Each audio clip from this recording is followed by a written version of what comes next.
Hello guys, 여러분 잘 지냈나요?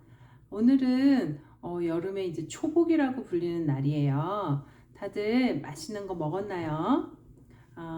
며칠 전에 선생님이 예전에 이제 가지고 있었던 자료들을 좀 정리를 하다가 선생님이 2016년 말에 우리 그때 있었던 학생들에게 선물로 준비했었던 선생님이 직접 글을 쓴 미니 책자를 보다가 내용이 우리 학생들에게 한번 읽어주면 좋겠다라는 생각이 들어서 그 책자 내용을 오늘 한번 준비해 봤어요. 현재 어떤 고민이 있거나 아니면 예전에 가지고 있었던 고민 또는 앞으로 올 고민에 조금은 도움이 됐으면 하는 마음에 선생님이 한번 준비해 봤어요. 그럼 한번 같이 들어볼까요? 행복한 삶이란 무엇일까? 언뜻 들으면 거창해 보이지만 사실은 아주 평범하고 모든 인류가 원하는 것일 거예요. 그렇다면 행복한 삶을 살기 위해 우리는 어떻게 하면 될까요? 좋은 대학 가기, 좋은 직장 갖기, 좋은 사람과 결혼하기, 유명해지기, 돈 많이 벌기 등등을 떠올릴 거예요. 맞는 이야기지만 이것들은 내가 행복해지기엔 부족합니다. 왜냐하면 구체적이지 않기 때문이죠. 인간은 모두 너무 다릅니다. 각자가 가진 능력, 성향, 취향이 모두 다르기 때문에 행복을 이렇게 일반화하기엔 무리가 있어요. 좀 더 구체적으로 나에게 맞는 행복한 삶을 설계해 봐야겠지요. 그러기에 앞서 잠시 삶에 대한 정의에 대해 얘기해 보죠. 20대 친구들과 이야기를 나누다 보면 대다수의 친구들이 삶은 30세가 되면 다 끝나는 것처럼 이야기해요. 물론 30대 분들은 그렇지 않으시겠지만요. 선생님도 20대엔 그랬답니다. 30세라는 나이가 모든 것이 다 이루어져야 하는 나이라고.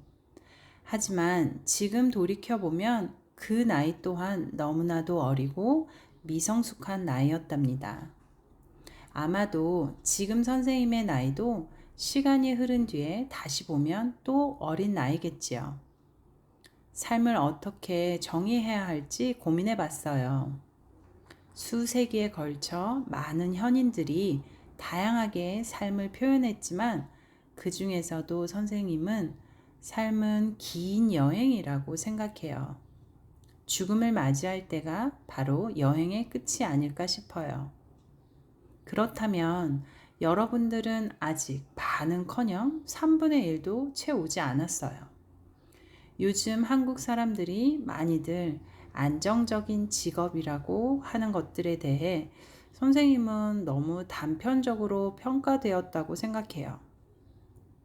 안정적이라는 것은 보이는 삶보단 마음의 안정이 훨씬 더 우선시돼야 한다고 생각하기 때문이죠. 물론 경제적인 부분이 안정적이어야 마음도 안정될 수 있는 건 맞지만 그것의 충족이 심적 안정을 항상 가져오진 않습니다. 우리가 홀로 해외로 100일간의 배낭여행을 떠났다고 해보죠. 정말 소액의 돈을 들고 말이죠. 아마 며칠이 지나면서부터 괜히 왔나 싶고 힘도 들고 집에도 가고 싶어질 거예요. 그래서 많은 친구들이 얼마 지나지 못해 나하고 이 여행은 맞지 않아 라고 합리화를 하며 집으로 돌아가겠지요.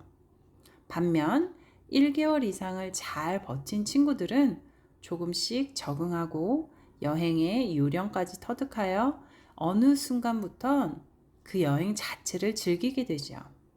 그러다가 2개월이 지나 마지막 달에는 남은 시간이 얼마 없음에 아쉬워하고 첫 달의 실수나 해프닝을 떠올리며 웃거나 후회하기도 한답니다. 인생도 이런 것 같아요. 30대까지는 모두가 힘이 듭니다. 어느 대학을 나왔건 어느 회사에 다니건 미래에 대한 불안과 두려움으로 말이죠. 단 성인이 된 후엔 어른이 되었기에 모두들 그 감정을 밖으로 표출하기보단 자신만의 방법으로 해결한답니다. 그래서 모두 괜찮아 보이는 것이지요.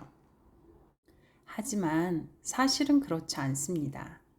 모두가 힘이 들고 두렵답니다. 그러니 혼자만 힘이 들고 남들은 모두 편안하다는 생각은 마세요.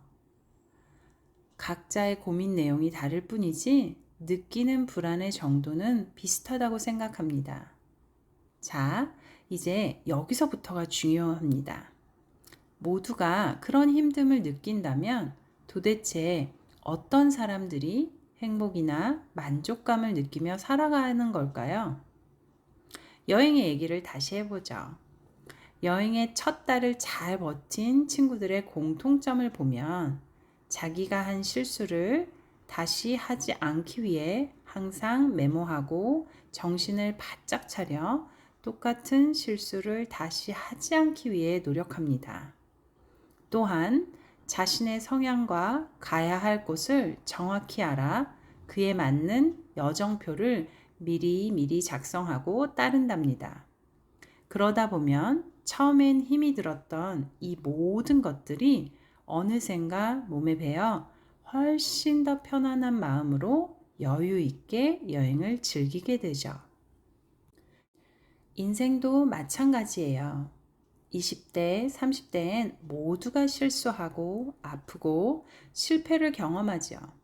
하지만 그것들을 성공의 원동력으로 만드는 사람들은 자신을 정확히 알고 목표가 있으며 같은 실수를 반복하지 않으려 부단히 노력하고 자신의 목표를 이루기 위해 구체적인 계획들을 세워 실천하고 이룰 때까지 절대 포기하지 않습니다.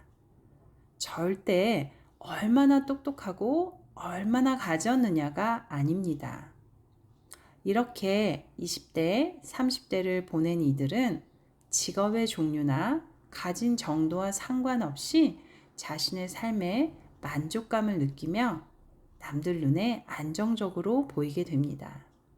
물론 죽음을 맞이할 때까지 이들에게도 똑같은 여러 난관들이 닥쳐올 것이고 이들도 그것을 압니다.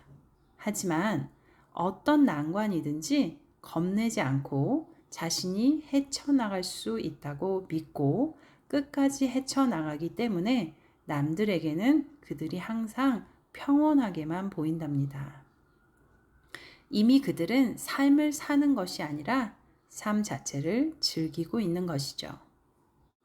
물론 고생만 한다고 인생이 이렇게 되진 않겠죠? 그 고생을 어떻게 성공의 불씨로 만드느냐가 관건입니다. 그러기 위해선 꼭 해야 할 일들이 몇 가지 있어요. 첫째, 나 자신을 정확히 알기. 둘째, 긍정적인 힘을 키우기. 셋째, 내가 이루고자 하는 목표들을 실천 가능하도록 계획 세워 실천하기. 예를 들어 선생님은 항상 밥을 너무 빨리 먹었었고 일정한 나이가 되니 그로 인해 자꾸 체하고 힘이 들었답니다.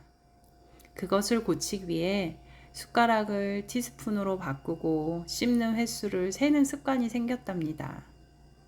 삶이란 시간을 거치면서 매 단계마다 배우며 성장하는 여정이지 30세면 모든 단계가 끝나는 것이 아니랍니다. 지금부터라도 하나씩 이렇게 실천해 나간다면 여러분들은 선생님보다 훨씬 빨리 삶이라는 여행의 엑스퍼트가 되어 인생을 즐기게 될 거라 확신해요.